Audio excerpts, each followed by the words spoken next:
Back. Hi, it's Dr. Eric Balcavage, and we're back for another edition of the Peripheral Neuropathy and Diabetes Learning Series. And today is episode 5. We're talking about the 6 mechanisms of peripheral neuropathy.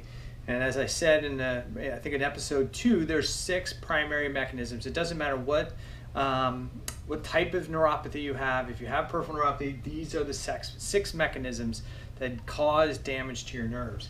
So this is the third reason, or the third mechanism, and that is organelle damage. So the little parts of your nerve cells can actually become damaged. And what happens is this hyperglycemic state in the neuron, because you have high blood sugar, increases something called mitogenesis, which means it makes more mitochondria. The problem is you're making more mitochondria that are actually unhealthy.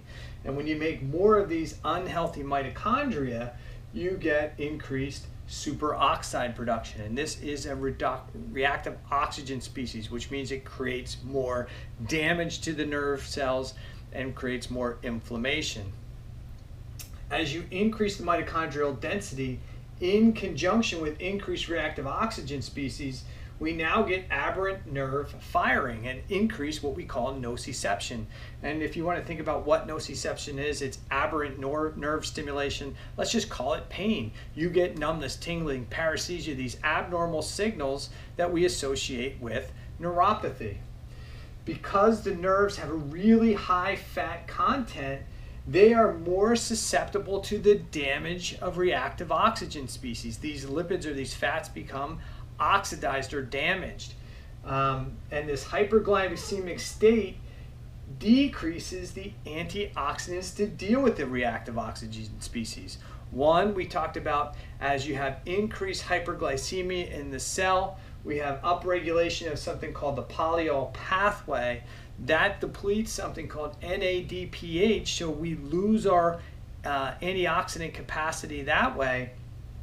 And as reactive oxygen species go up, there's something called glutathione that gets consumed excessively as well in the process to try and quench this reactive oxygen species. The combination of the increased reactive oxygen species, the upregulation of the polyol pathway, the depletion of our antioxidants causes increased cell damage and death, something we call neuropathy. Okay, so that's episode 5 of the 6 mechanisms that cause peripheral neuropathy.